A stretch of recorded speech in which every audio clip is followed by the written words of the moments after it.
인생을 살면서 우리는 노년의 행복에 대해 생각합니다. 그 중에서도 80세는 특별한 나이라고 하는데요.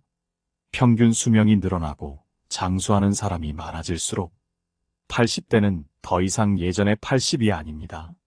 50대, 60대, 70대 모두 전과 같은 나이가 아니며 아직 새로운 도전을 하며 행복을 느낄 수 있죠.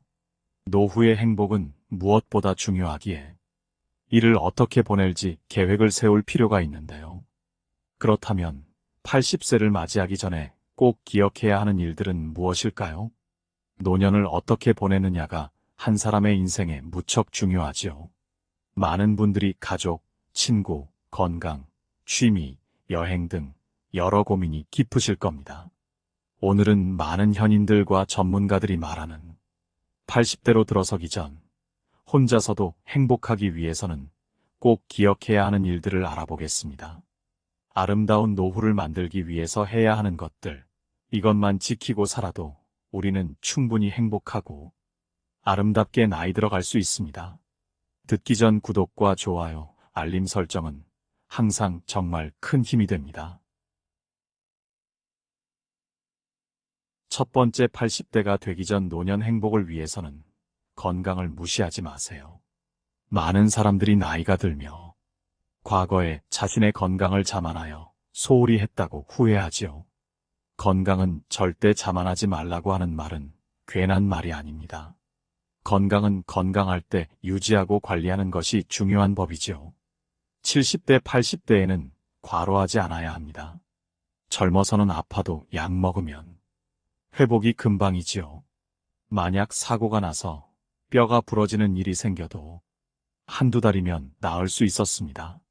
하지만 나이가 들수록 한번 아프고 나면 갑자기 건강 약해진다는 것을 많은 분들이 경험하십니다. 그렇기에 몸을 무리하게 쓰면 안 됩니다. 젊을 때처럼 무리해서 몸을 억지로 쓴 것처럼 똑같이 생각하면 안 되는 것이죠. 이제는 내가 나이가 들었음을 받아들이고 50대, 60대, 70대, 80대의 나이에 맞게 본인의 몸의 컨디션을 조절하고 생활하는 것이 필요합니다. 그러기 위해서는 과식하지 않는 것이 필요하지요. 요즘은 맛있는 음식이 굉장히 많습니다.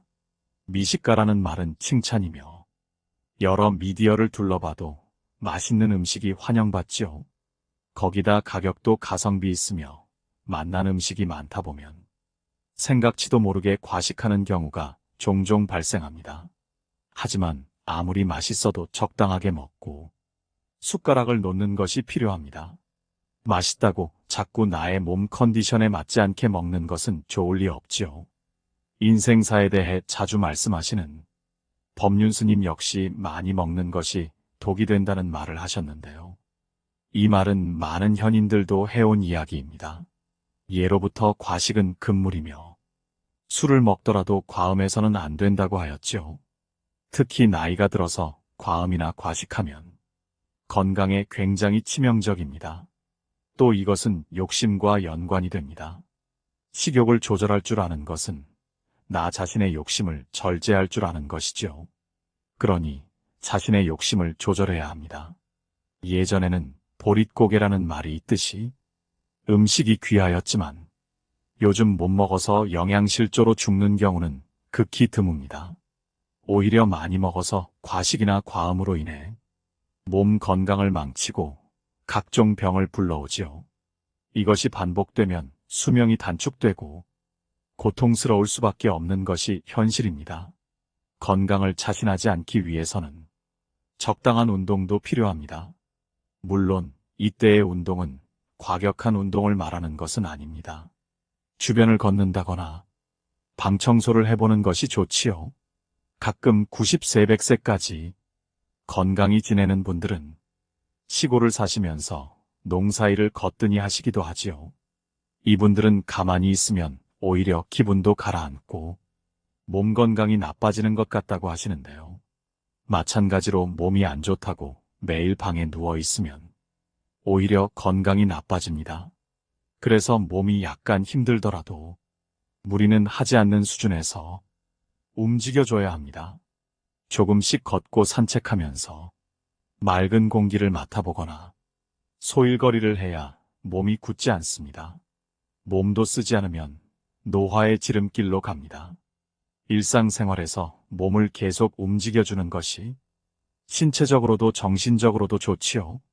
그렇다고 자신의 체력에 맞지 않는 운동을 하는 것은 자제해야 합니다. 과격한 운동을 하다가는 다치기 쉽기 때문이죠. 젊을 때 과로한 습관이 있는 시골 어르신들은 욕심을 내서 무리를 하시는 경우가 있는데요. 오늘 씨를 다 뿌리지 못하면 내일 심으면 되는데 마무리하고 싶어서 늦게까지 무리하게 하다가 병이 납니다. 이러지 말고 오늘 열심히 했으니 내일 해야지 하는 마음이 중요하지요. 항상 나에게 맞는 적당한 운동이 가장 중요하다는 것을 잊지 마세요. 두 번째, 노후 행복을 위해서는 돈에 대한 관심도 필요합니다. 가장 많은 분들이 나이 들수록 돈에 대한 관리 부족을 후회하시는데요. 그만큼 돈은 행복의 중요 요소 중 하나입니다. 경제 개념이 부족하다면 나이 들수록 미래에 대한 불안이 커질 수밖에 없지요. 무리하지 않는 선에서 투자와 저축으로 금융 계획을 세울 필요가 있습니다. 행복한 노후를 꿈꾸면서 경제적인 요건을 신경 쓰지 않는다면 당연히 불행한 노후가 될 수밖에 없습니다. 나이가 들어도 적절한 경제적 여유가 있어야 행복한 노후가 뒤따르게 되는 것이죠. 자기 재산을 적당히 가지고 계실 필요가 있습니다. 어떤 분들은 나이 50에도 자식에게 모두 다 재산을 나눠주었다고 하셨는데요.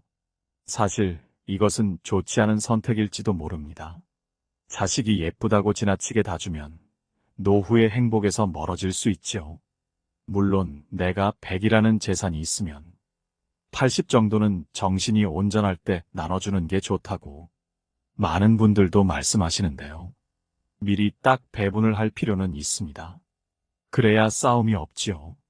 하지만 전부가 아니더라도 약간의 재산은 생애 마지막까지 가지고 있어야 자기 목소리를 낼 수 있습니다. 73세의 한 어르신은 돈이 한 푼도 없다면 오히려 자식에게 짐이 될 수도 있다고 하는데요. 이 말에 많은 분들이 공감하시죠? 적당한 돈을 가지고 있고 내 노년 생활을 나 혼자서 잘 즐기는 것, 그것이 자식과 부모 관계도 아름답게 만듭니다. 늙어서도 추하게 살지 않는 사람들이 꼭 지키는 것 중 하나입니다. 예를 들면 내가 도시에 살고 있다면 방 한 칸 내가 살 집 정도는 가지고 있어야 하는 것이죠. 자신 소유든 전세든 월세든 다 괜찮습니다. 내 몸을 누일 자리 하나라도 있는 것이 중요하지요. 앞서 말씀드린 것처럼 시골에 거주하신다면, 반찬 심어 먹을 작은 밭도 있다면 금상첨화이지요. 도시에 거주하신다면 쓸만한 용돈을 저축을 통해 만들어 놓는 것이 좋지요. 사람이 늙어서 몸을 누일 자리 하나가 없으면 추해집니다. 누군가를 만나서도 무시를 당하는 상황도 종종 생긴다고 하지요. 젊은 사람이 빈털터리인 것은 괜찮을 수 있습니다. 젊을 때는 몸이 튼튼한 것이 보편적이니 막일을 해서라도 벌면 되지요. 그런데 늙으면 막일을 할 수도 없고 하기도 어려운 것이 현실입니다.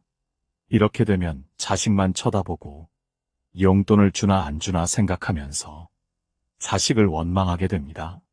하지만 요즘 세상은 정말 살기 힘든 세상이기에 자식이 금전적으로 지원하기가 어려울 수 있습니다. 그렇게 되면 다 큰 자식을 욕해야 하고 이웃 사람한테 자식 욕하기도 쉽지 않지요. 그래서 최소한 내가 먹고 살 정도는 만드는 것이 꼭 필요합니다. 세 번째, 나이 들수록 외모 관리에 소홀해서는 안 됩니다. 다 늙어서 무슨 관리야 할 수 있지만 외모 관리에는 큰 힘이 있지요.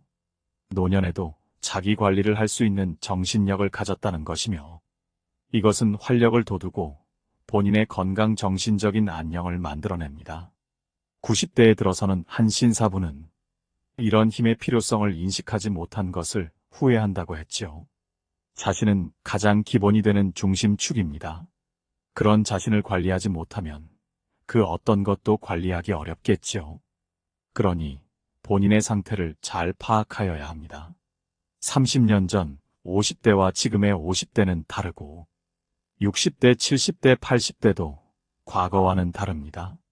요즘은 젊게 자신의 인생을 즐기며 행복하게 사려는 분들이 많고 과거에 비해 외모에 신경 쓰는 사람들이 늘어나고 있습니다. 특히 얼굴에 신경을 많이 씁니다. 이런 변화는 60, 70대도 마찬가지입니다. 한 여성분은 나이 들수록 얼굴을 가꿀 줄 아는 것이 나의 내면을 드러낼 수 있는 것이라고 하시더라고요. 물론 외모를 신경 쓴다고 내면을 챙기지 않는 것이 아니라 외모를 신경 써서 그만큼 젊고 활기차게 살려고 노력한다는 의미겠지요. 그렇다고 수술을 할 필요는 없습니다. 물론 외면을 바꾸는 것에 가장 빨리 효과를 보려면 수술을 생각하시겠지만 의사들의 말에 따르면 이것은 습관을 이기지 못한다고 합니다.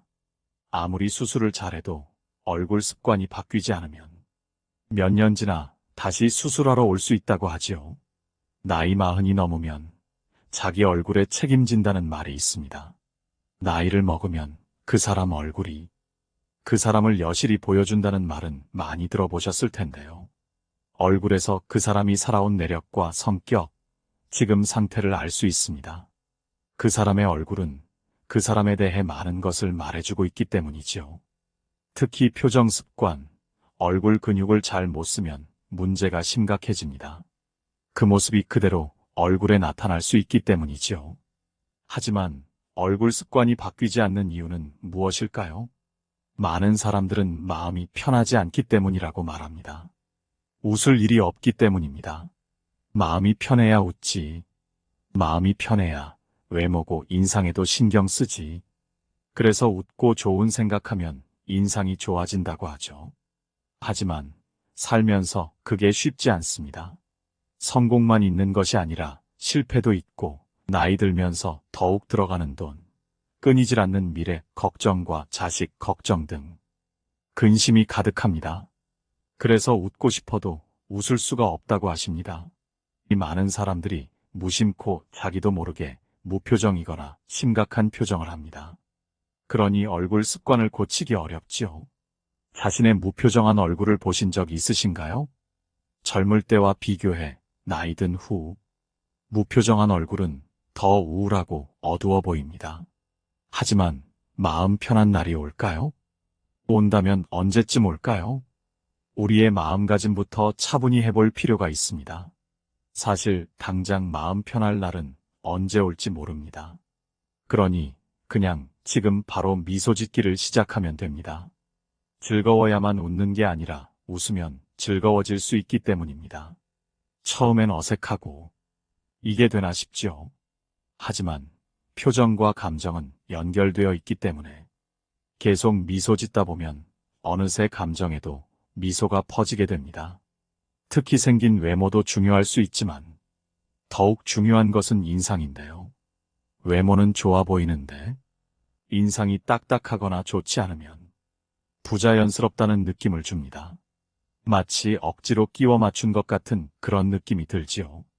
그만큼 인상의 힘이 큽니다.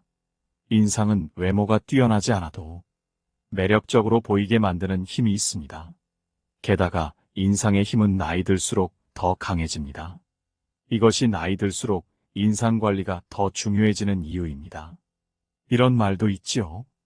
우리는 외모보다 인상을 기억한다. 인상은 마음에 박힌 이미지다. 쉽게 변하지 않는 한 사람의 기억이 인상이다. 그래서 인상 좋은 사람이 외모 좋은 사람보다 오래 남는다. 외모는 해석된 것이지만 인상은 각인된 것이다. 그래서 인상이 좋아야 한다. 어떠신가요? 아무리 예쁜 외모, 잘생긴 외모를 가졌다 해도 인상이 좋지 않은 사람들은 내 마음속에 남아있지 않게 되어 좋은 관계를 맺지 못할 수 있습니다. 그럼 어떻게 해야 인상 관리를 잘할 수 있을까요? 먼저 좋은 인상을 만드는 방법을 알아야겠지요. 좋은 인상을 만드는 가장 효과적인 것이 바로 표정입니다. 표정이 인상을 결정하고 그 표정은 얼굴 근육이 만든다고 말합니다.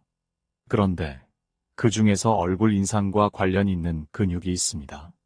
바로 미소 근육인데요.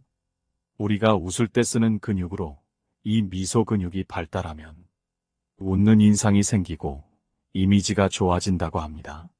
미소 근육은 눈 주변의 눈둘레근과 광대뼈에서 시작하는 근육으로 아래로 내려가 팔자주름과 입꼬리 주변의 피부와 연결되어 있습니다. 이 근육이 작용하면 윗입술과 입꼬리가 위로 올라가 미소가 생기고 턱선이 갸름해집니다. 앞볼이 톡 튀어나 살아나며 생기 있는 이미지를 주어 외모와 인상이 동시에 좋아집니다. 지금 한번 잠시 미소를 지어보세요. 자연스럽게 좋은 인상이 흘러나올 것입니다. 물론 어떤 분들은 외모는 중요하지 않다. 내면이 가장 중요하다고 말씀하실 수 있습니다. 하지만 내면에만 집중하다. 자칫 너무 오래 시간이 걸릴 위험이 있습니다. 그러다 나쁜 얼굴 습관을 방치할 위험이 있는 것이죠. 마음이 바뀌어야 행동이 바뀐다는 것도 있지만 행동이 계속되면 마음이 바뀝니다. 그러니 우리는 이 둘 다 같이 해보면 어떨까요? 얼굴 표정 연습을 지금 당장 하면서 내면 성숙도 함께 해보는 것이죠. 지금 마음 편하지 않더라도 할 수 있는 일을 하고 마음 편해지는 다른 노력도 함께하면 되는 것입니다. 네 번째, 나이 들수록 가족과 적당한 소통은 중요하지만 자식에 대한 집착만은 꼭 버릴 필요가 있습니다. 많은 분들이 가족과의 소통이 부족한 것 같다고 걱정하시죠.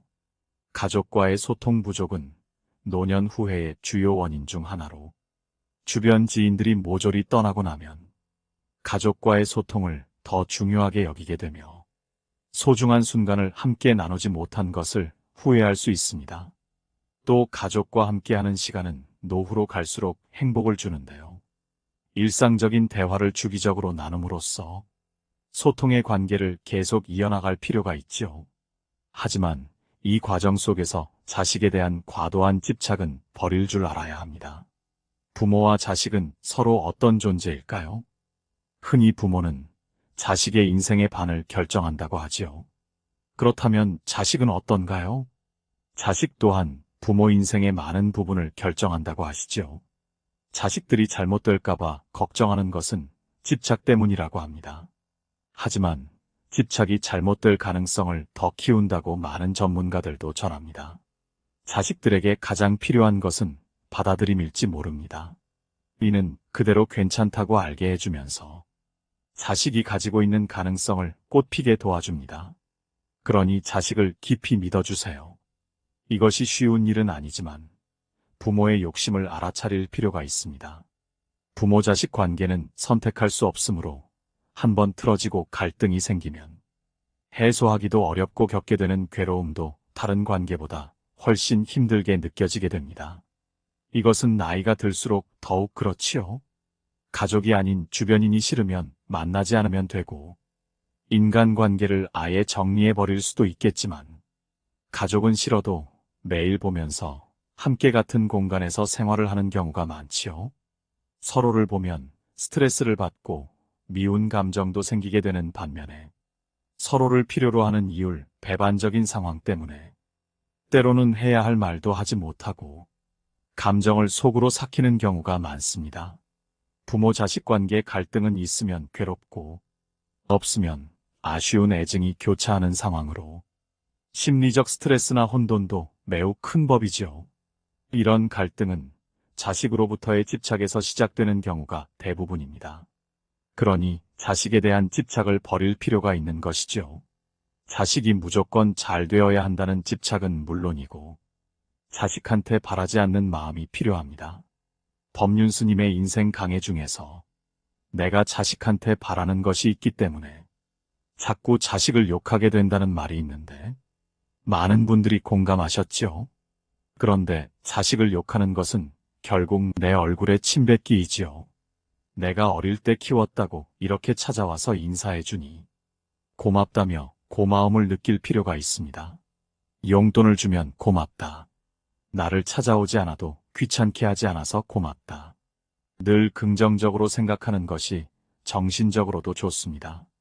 어떻게 보면 무소식이 희소식이란 말처럼 자식이 자립해서 세상에서 혼자 잘 살 줄 안다면 가장 고마운 일입니다.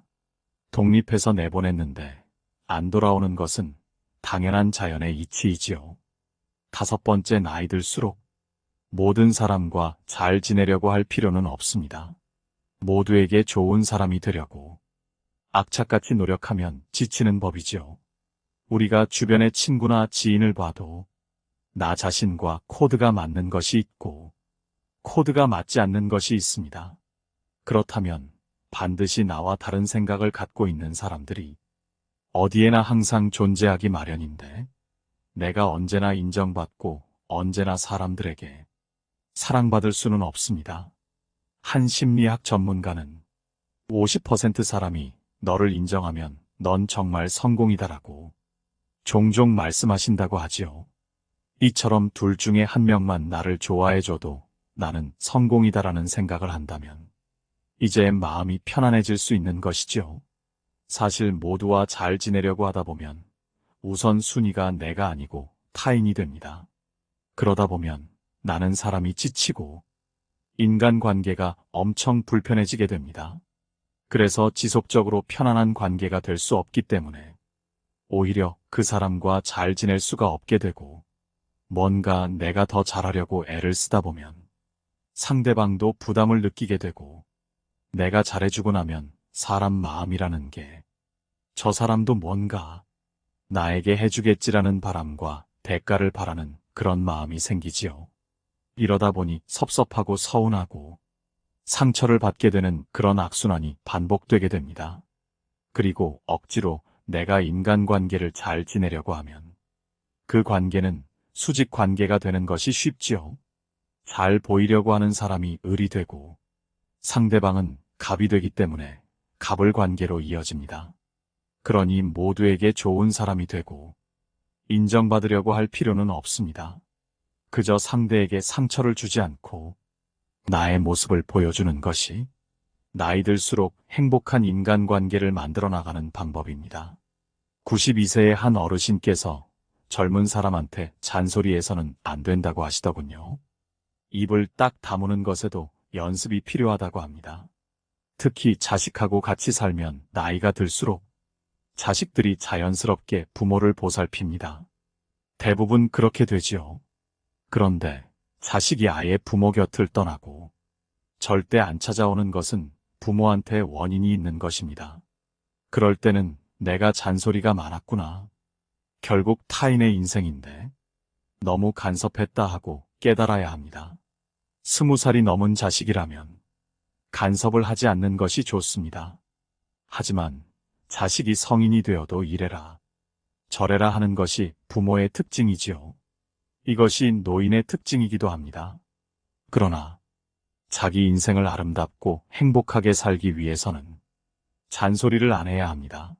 물론 같이 밥 먹으러 가자, 같이 놀러 가자, 이런 얘기를 전혀 하지 말라는 것은 아니지요.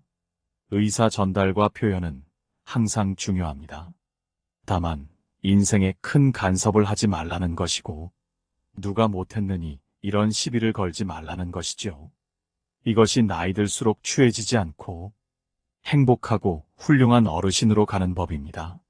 6번째, 노년에는 너무 인색해서는 안 됩니다. 사람은 누구나 자식이 잘 되기를 바라고 이런 마음은 다들 비슷합니다. 그리고 이를 위해서는 복을 짓는 행동들이 필요하지요. 복을 지으셔서 작은 돈이더라도 여기저기 어려운 사람을 도와보세요. 단 1,000원이라도 타인을 위해 기쁘게 쓰는 것은 복을 짓는 일입니다. 그 복을 지으면 우리 자손들은 저절로 잘 된다고 하지요. 사람이 결국 생을 마칠 때 바라는 것이 2가지 있다고 하는데요. 하나는 내가 죽어서 좋은 데 가는 것이고 다른 하나는 남은 자손이 잘 되는 것이라고 합니다. 그러니 내가 죽어서 좋은 곳에 가고 자손이 잘 되려면 인색하지 않고 남을 돕는 것이 필요합니다. 마음이 조금 너그러워야 하는 것이죠. 나이 들수록 인색해지는 것은 좋지 못합니다. 나이가 있는데 돈에 너무 악착같이 집착하고 물건에 집착하면 점점 더 초라해 보입니다. 젊을 때는 뭐든지 악착같이 모으고 열심히 노력해서 살려고 하면 예뻐 보이지만 나이 든 사람은 추해 보일 수 있지요. 그래서 나이가 들면 너그러워져야 한다고 합니다. 내가 가지고 있는 물건이나 옷도 형제나 친구지간에 누가 좋아 보인다고 하면 나눠주기도 할 줄 알아야 합니다. 어차피 죽고 나면 저 세상에 하나도 못 가지고 가지요. 죽고 나서는 태울 물건들이 됩니다. 하지만 내가 죽기 전에 필요한 타인에게 주면 선물이 되지요. 똑같은 물건인데 죽기 전에는 친구 자식이 좋아하는 선물이 되고 죽고 나면 귀신 붙은 물건이 되어서 아무도 안 들고 가게 되지요. 아까운 물건 태우기 아쉽지 않나요? 그러니 미리미리 조금씩 나누고 주는 마음도 필요합니다. 나누는 행동 자체가 집착을 놓는 것이라고 말씀하시지요. 그리고 이것은 복을 짓는 일입니다. 7번째, 나이 들어도 행복한 인생을 홀로 잘 살기 위해서는 새로운 경험에 열린 마음을 가져야 합니다. 많은 분들이 나이가 들면 새로운 일을 하는 것에 주저합니다. 특히 새로운 취미를 갖는 것에도 거부하시는 분들이 계시는데요. 새로운 경험의 부족은 나이 들수록 후회하는 일 중 하나라고 합니다. 지금 현재에 안주하고 편안한 일상에서 벗어나지 못해 새로운 경험을 전혀 쌓지 않을 것을 후회한다고 하시지요. 아무것도 하지 않으면 아무런 일도 일어나지 않는다는 말처럼 새로운 도전을 해야 삶도 풍요로워집니다. 또 이렇게 새로운 도전을 일부러 하지 않는다는 것은 자신의 꿈과 열정을 놓쳐버리는 것일 수 있습니다. 인생을 더 의미 있게 만들기 위해서는 자기 자신과의 조화를 찾아가는 것이 중요합니다. 새로운 도전 중 가장 가볍게 다가갈 수 있는 것은 노년의 취미 활동이지요. 나이 들어서 무슨 즐거움을 위한 취미 활동이지 않은 생각이 드실 수 있지만 이것은 나의 건강에도 도움을 줍니다. 특히 취미는 정신적인 안정과 스트레스를 해소하는데 도움을 줄 수 있습니다. 새로운 기술을 배우거나 창의적인 활동에 참여함으로써 정신적인 자극을 받을 수 있지요. 만약 몸을 움직이는 취미를 새로 만든다면 신체 건강에도 도움을 줍니다. 예를 들어 등산, 수영, 요가 등의 취미는 신체적인 건강을 유지하고 활력을 돋우는 것에 도움을 주지요. 이뿐만이 아닙니다. 노년에 외로움을 느끼는 분들이 많으실 텐데요. 취미 활동을 하는 것은 사회적인 연결을 형성하는 데 도움을 줄 수 있습니다. 동호회나 그룹 활동에 참여함으로써 새로운 사람들과의 교류를 통해 사회적으로도 새로운 인간관계를 만들고 좋은 만남을 가질 수 있습니다. 또한 노년의 취미는 새로운 기술을 배우거나 창의적인 아이디어를 발전시키는 기회를 제공하지요. 그래서 나이가 들어도 새로운 취미를 꾸준히 하는 사람은 자신의 잠재력을 발견하고 발전시킬 수 있습니다. 자신이 좋아하는 일에 시간을 투자하고 성취감을 느끼는 것은 삶의 만족도를 높일 수 있습니다. 그리고 이것은 노년의 행복을 만들어내지요. 그러니 노후의 행복을 위해서는 여러분들도 차근차근 준비하실 필요가 있습니다. 인생에서 행복하기 위해 다양한 방법이 있겠지만 나이가 들수록 그에 맞는 방법이 있지요. 행복이란 무엇인가에 대한 답은 각자 다르겠지만 최고의 행복은 다름 아닌 지킬 것은 지키고 만족하면서 즐기는 능력이 아닐까 싶습니다. 80세의 벽을 넘어 인생 후반전에 복이 가득하셨으면 합니다. 하루하루 여러분의 인생이 황금빛으로 물들어가길 바랍니다. 이상으로 인생의 지혜였습니다. 구독과 좋아요, 알림 설정은 큰 힘이 됩니다. 오늘도 들어주셔서 정말 감사합니다.